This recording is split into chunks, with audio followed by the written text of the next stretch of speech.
Voice, आज की आवाज। सीहोर के रेहटी में अनोखी शादी समाज भी देखे। बिना आडंबर और दहेज की शादी, आनंद मांगिए शपथ से जुड़ा यह बंधन बना जिले में चर्चा का विषय। सीहोर में एक सादगी और बिना किसी आडंबर के हुई शादी चर्चा का विषय बन गई है। इस शादी की खास बात यह रही कि यह अंतर्जातीय शादी थी और इसमें किसी भी प्रकार का दहेज नहीं लिया गया था और ना ही कोई रस्म निभाई गई थी। यह शादी विप्लव विवाह पद्धति से करवाया गया था। यह पद्धति आनंद मार्ग संप्रदाय के विवाह के लिए बनाई गई है। समय के साथ आनंद मार्ग संप्रदाय अपनाने वाले लोगों की संख्या कम होती जा रही है। वहीं सीहोर के रेहटी में एक आनंद माघी परिवार ने बिना फिजूल खर्ची वाली अनूठी शादी संपन्न करवाई। सीहोर के रेहटी में रहने वाले बालकृष्ण माहेश्वरी ने अपने बेटे गुणातीत का अंतर्जातीय विवाह संपन्न करवाया है। इसमें महाराष्ट्र की रहने वाली निधि के साथ में गुणातीत की शादी हुई है। यह विवाह आनंद मार्गी के जरिए करवाई गई है। आनंद मार्ग में किसी भी प्रकार की जाति भेदभाव नहीं होता है। इसके अलावा ना ही किसी तरह का कोई आडंबर व रस्म निभाई जाती है।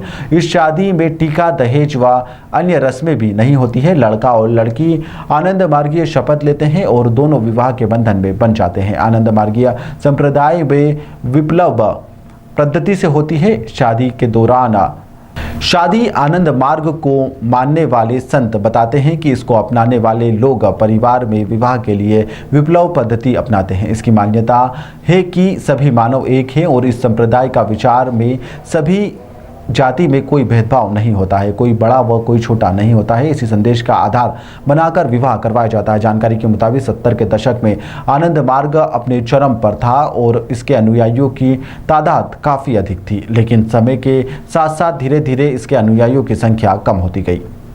जमालपुर करके जिले में बाबा श्री श्री आनंद मूर्ति जी का प्रादुर्भाव हुआ। परमात्मा जब भी इस धरा पर आते हैं तो छद्म वेश में आते हैं, उनको मनुष्य पहचान नहीं पाता है। तो उन्होंने आनंद मार्ग संगठन बनाया, आध्यात्मिक संगठन। आज दुनिया के 200 देशों में इसकी शाखाएं हैं। ये कोई ऊंच नीच, कोई भेदभाव, कोई जात पात नहीं मानता है। और ये आज जो मेरे बेटे की मैंने शादी की है, तो ये हम लोगों का एक मुख्यालय है, हम लोगों का आश्रम है पुरुलिया में। तो वहां पर आनंद नगर में धर्म सम्मेलन होता है न्यू ईयर में, उसमें 200 देशों के लोग इकट्ठा होते हैं।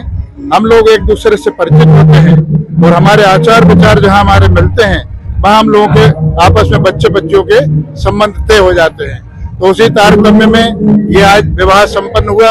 आप सब लोग इसमें पधारे। धन्यवाद, नमस्कार। विवाह संपन्न हुआ, उसको हम विप्लवी विवाह के नाम से जानते हैं, अंतर्जातीय विवाह के नाम से जानते हैं। इस विवाह में किसी भी जाति पाति का विचार नहीं किया जाता, किसी भी भेद का विचार नहीं किया जाता।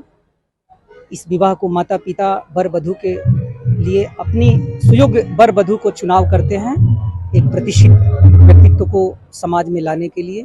और इस विवाह का एक ही मकसद है, समाज में एक परिवर्तन लाना अंतर्जातीय विवाह के माध्यम से। आज के समाज में जो ऊंच नीच जाति पाति का जो विचार सबसे ज़्यादा हो गया है, समाज में एक खाई पैदा हो गई है, इसको समाप्त करने के लिए गुरुदेव श्री श्री आनंद मूर्ति जी ने अंतर्जातीय विवाह का प्रचलन दिया। विप्लवी विवाह के नाम से हम लोग इसमें जानते हैं।